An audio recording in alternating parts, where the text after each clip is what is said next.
Parlament Bugarske prihvatio je ostavku vlade premijera Bojka Borisova, koja odlazi s vlasti dok građani prosvjeduju diljem zemlje. Ostavka je prihvaćena sa 209 glasova zastupnika, 5 je bilo protiv i 1 suzdržanim. Bugarski predsjednik objavio je kako već sutra počinju razgovori sa svim parlamentarnim strankama o formiranju prijelazne vlade.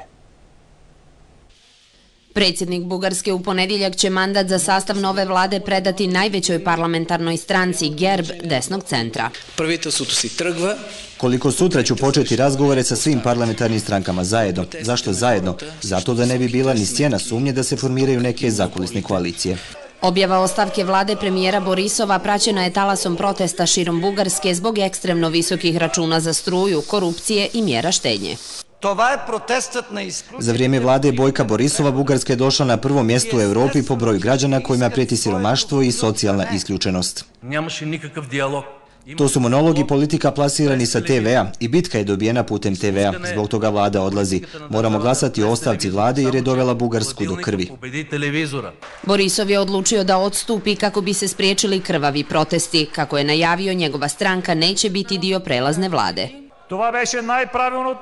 Ova ostavka je najbolja stvar za interese Bugarske i našeg naroda. Bugarski građani, njihovi zakoniti zahtjevi u najvećem dijelu ne podržavaju one koji žele pokvariti ovaj građanski protest i one koji žele destabilizovati zemlju. Ima takvih interesa.